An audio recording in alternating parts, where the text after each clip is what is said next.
Está creando eso que se llama nuevo orden mundial, aunque fuera de las teorías conspirativas es muy sencillo definirlo. El nuevo orden mundial no es otra cosa que la implantación de un poder supranacional, basándose precisamente en esas organizaciones supranacionales que están creadas desde el fin de la Segunda Guerra Mundial, en concreto a raíz de los pactos de Bretton Woods, año 44. Tenemos la Unión Europea, Fondo Monetario Internacional, Banco Mundial, la ONU misma y todas sus subdivisiones. Y lo que está claro que busca es implantar una nueva humanidad, un único mundo, con un único gobierno, con una única religión, un único sistema económico. Pero para eso tenemos que eliminar el ser humano anterior. Por eso esos pilares que son los fundamentales: relativismo moral, laicismo, ideología de género, entre otros tantos. Podemos añadir aborto, ahora viene la eutanasia, con el objetivo de desprogramar al ser humano que existía antes, implantar un nuevo código de valores y poder empezar a implantar el transhumanismo, que es al que vamos. Vamos en lo que llaman también la cuarta revolución industrial, que es la implantación de un sistema robótico basado en inteligencia artificial que controle todo aquello que antes era de alguna manera esporádico en el ser humano. Para eso necesitamos, como les decía, formatear, eliminar la antigua civilización, en este caso la civilización cristiana, los valores cristianos, e implantar una nueva serie de valores que permita a las nuevas juventudes que entren perfectamente en esa nueva realidad. Para esto es lo que llaman, entre otras cosas, la Agenda Global 2030, o la Agenda del siglo XXI. Las Naciones Unidas han promovido la Agenda 2030 y esta debe mantenerse como la guía central. Lo sorprendente y lo llamativo es que está todo perfectamente entrelazado y todo perfectamente conectado. Porque si tocamos todos los puntos, la salud, la educación, la ciencia, todo eso les va a permitir guiar, digamos, todo de forma paralela, todo hacia un mismo punto. Aunque en la realidad, obviamente, sabemos que hay gobiernos nacionales, en la práctica, gran parte de estos gobiernos nacionales para nada están trabajando para el bien de sus naciones, sino que trabajan precisamente para los intereses de estos globalistas. Lo hemos visto con el gobierno de Sánchez, lo estamos viendo en otros países, por ejemplo, también en Iberoamérica. El mundo al que vamos es fruto de una ingeniería social perfectamente planificada y perfectamente implantada. La implantación primero es ideológica.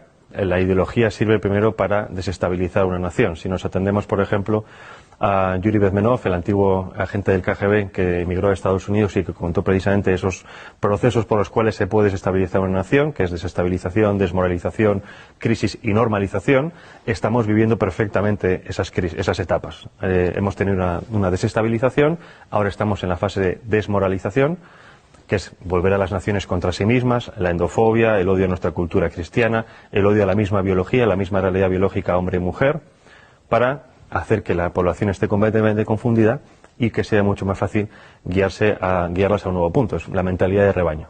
Ahora bien, primero es la ideología, segundo es lo demás: implantación social, económica, política, tecnológica, medioambiental, sanitaria, alimenticia. Todo esto está perfectamente diseñado en la página del Foro Económico Mundial. Tienen perfectamente diseñado cuál va a ser el nuevo mundo. No dejan nada fuera. El aborto es algo que está en la Agenda Global 2030, que está incrustado en el ADN de los globalistas y que lo quieren promocionar a todo coste. El aborto, para que lo entendamos, es una política de Estado. El aborto se aplica desde el año 74 a través del informe de Kissinger, que viene precedido de un informe de la Fundación Rockefeller del año 72, que viene precedido de unas declaraciones de Robert McNamara, que fue secretario de Defensa con Nixon y que en el año 68 pasó a ser presidente del Banco Mundial. ¿Qué pasa? Obviamente, si entendemos esto como una política de Estado, obviamente no se puede vender al resto de la población diciendo: ustedes van a dejar de tener hijos porque a nosotros nos interesan los recursos que ustedes tienen. Lo que se hace es un marketing político. Y esto es como nos están vendiendo todo. El aborto es un interés de Estado, es un interés geoestratégico. Todas las demás propuestas que tenemos hoy en día, ideología de género, ecología o esta nueva religión medioambiental, todo eso es lo mismo. Son políticas de Estado que nos lo venden para el gran público con un marketing político para que la gente lo acepte. Porque, por ejemplo, si entendemos ahora las políticas medioambientales como, digamos, obviamente necesarias para todos los gobiernos, dentro de esas políticas medioambientales está en la reducción de la población. Nos lo venden como un bien necesario, es decir, si seguimos creciendo vamos a destruir el planeta, por lo tanto, dejen ustedes de tener hijos, porque si no este ritmo es inaguantable. Nos venden la ideología verde como algo necesario, pero que dentro de esa ideología verde contiene todas estas políticas de Estado que nos lo quieren vender para, obviamente, controlar a la población. Con el objetivo precisamente de desestabilizarnos para poder tener el control completo sobre nosotros. No hay nada más fácil que dominar que una población enfrentada entre sí. Por eso es tan importante entender cómo funciona la aplicación de las políticas, cómo funcionan las élites supranacionales, para poder entender qué tipo de política se nos está aplicando a nivel nacional y local. El enemigo a abatir por esta élite supranacional o globalista no es otra cosa que el ser humano. Es decir, hay un desprecio absoluto por parte de las élites por el ser humano corriente, no solo en las élites supranacionales, también las tenemos en las élites nacionales. Y obviamente para destruir a esa parte de la población, no en el sentido físico, sino en el sentido psicológico, hay que atacar obviamente sus creencias, sus bases morales. Y en este caso, primero es destruir las naciones y obviamente la religión. Hay un objetivo que es crear una religión única. Es decir, las religiones tradicionales son un escollo para ese nuevo orden mundial, para la consecución de ese poder político.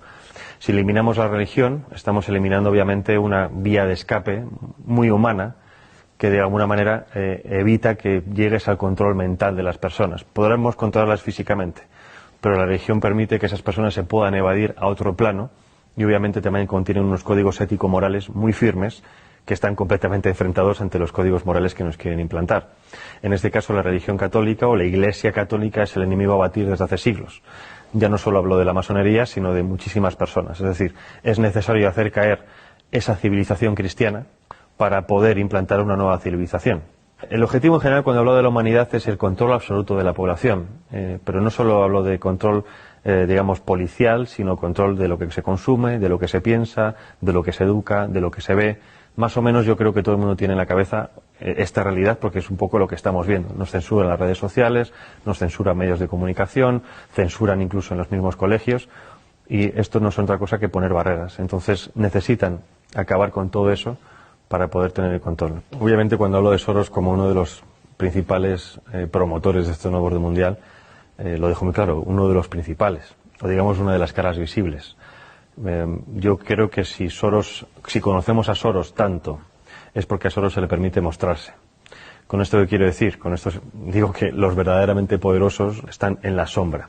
Ahora bien, si Soros, digamos que trabaja en el lado social, quiero decir la sociedad civil, es decir, es un experto en modificación de conciencias.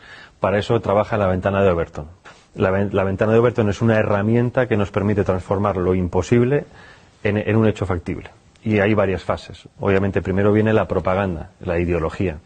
Para eso se crean y se financian think tanks, fundaciones, asociaciones que generen supuestos documentos científicos, oficiales, estudios, etcétera, de los cuales después se hagan eco los medios de comunicación.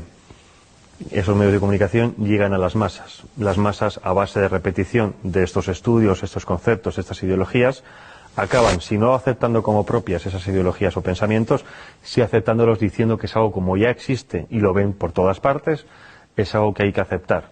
Una vez llegamos a esa tercera fase, viene la cuarta fase, que es la de los políticos. Los políticos, obviamente, con el interés partidista de continuar en el poder, se hacen supuesto eco de esas reclamaciones supuestamente sociales y, obviamente, después el quinto, que es la transformación en leyes, la legislación. Entonces, esos 5 pasos es lo que se ha seguido con muchísimas cosas. Tenemos el aborto, tenemos el matrimonio homosexual, ahora tenemos ya ha empezado la eutanasia y el siguiente paso es la pedofilia. Y esto es pura matemática, es ciencia política y siempre funciona. Entonces, si nos atenemos a que esto sirve para aplicar ciertas cosas, ¿qué es lo que ha hecho Soros a nivel social? Lo mismo. Ha financiado ONGs, asociaciones, fundaciones, ha financiado medios de comunicación, ha financiado a políticos e incluso ha financiado a instituciones como por ejemplo puede ser la Unión Europea o el European Council on Foreign Relations, que es la versión europea del CFR norteamericano, que es el principal lobby de la política exterior norteamericana, en este caso en Europa. Entonces, si tienes los 5 pasos o los 4 pasos de los 5 en tu mano, es mucho más fácil modificar la realidad de los ciudadanos precisamente porque toca todos esos palos. Si nos vamos a instituciones supranacionales, ¿cuál es el papel de la ONU, de la UE? Es muy parecido. El Banco Mundial obviamente es la gestión económica mundial, lo mismo parecido del Fondo Monetario Internacional a la hora de préstamos. El control económico y los préstamos sirven para el chantaje económico de las naciones. Hay muchísimas naciones africanas que se han quejado precisamente del chantaje económico de dinero supuestamente de ayudas al desarrollo, siempre dependiendo de cuestiones como, por ejemplo, la implantación del aborto, la implantación de la ideología de género, de educación sexual temprana para los niños, etcétera, etcétera. La OMS ha sido fundamental para la implantación de la idea de que existe una pandemia mundial, y si no hubiera sido por la OMS, en este caso por Tedros Adhanom, no se hubiera creado o no se hubiera llamado un confinamiento mundial. Primera vez en la historia que los ciudadanos de este planeta hemos visto cómo en todas las naciones se seguían los mismos pasos. Es decir, nada ha conseguido antes que realmente hubiera una coordinación nunca antes vista a nivel global. Coordinación que, aunque a nosotros nos parezca mucha, en general ha sido como muy sospechoso, por así decirlo, no sigue siendo suficiente para esta élite. Según ellos, los retos que nos plantean las pandemias del futuro, eso supera por muchísimo la capacidad gestora de los estados independientes entre sí. Es decir, que como no hemos sabido gestionar el coronavirus, es necesario que cedamos más nuestra soberanía a estos entes supranacionales, que ellos saben sí realmente lo que nosotros tenemos que hacer. Llevarnos a ese buen camino, a guiarnos como si fueran un dios, porque nosotros como ciudadanos comunes somos demasiado estúpidos para valernos por nosotros mismos. Las redes sociales han sido siempre una herramienta fundamental en el tema de la comunicación, pero como todo avance tecnológico tiene siempre su cara y su cruz. Como todo avance tecnológico nos lo venden que es bueno para poder hablar con nuestros familiares, que están en contacto con gente de todo el mundo, pero el problema, el contrapeso es el control absoluto, ¿no? Ya no solo el control de lo que hacemos, sino incluso de nuestros pensamientos, porque muchas veces decimos cosas en redes sociales que quizás fuera de un ámbito demasiado privado, ¿no? Y eso es precisamente a donde van ahora con el tema de la censura. Han visto que en los últimos años ha habido también una pequeña revolución en redes sociales, dado que cada vez hay más perfiles conservadores, antiglobalistas, más perfiles de gente contraria a los designios de este nuevo orden mundial, ¿no? Y si estuviéramos realmente en un mundo libre, democrático, y esto lo digo para que la gente se dé cuenta de que no vivimos en un mundo libre democrático, la libre circulación de ideas y de debates debería ser una de las principales características de todo sistema. Y estamos justo en lo contrario. Y no justo en lo contrario porque de facto no se puede hablar. Porque antes sí se podía hablar de muchas cosas. El problema es que los que son realmente poderosos, los que controlan las cosas, se han dado cuenta de que si dejamos que libremente ciertas ideas circulen, no las suyas, en cuanto a debate, esas ideas ganan o se han demostrado que tienen más peso que otras. Es decir, por ejemplo, con el tema del aborto. Ya no hay argumentos científicos médicos. Ahora son argumentos puramente sentimentales, ¿no? El derecho de la mujer a elegir sobre su propio cuerpo. Porque por eso saben que los argumentos médicos no pueden vencerlos. En cuanto a argumentos, por ejemplo, de información de los medios de comunicación, de cómo funcionan los medios de comunicación, de cómo funcionan los gobiernos, exactamente lo mismo. Se censura completamente aquel que intenta hacer una crítica constructiva o negativa de lo que sea, pero hacer una crítica para avisar de qué está ocurriendo. No existe ese debate de ideas en los medios de comunicación. Pero precisamente porque tienen miedo a lo que pueda ocurrir.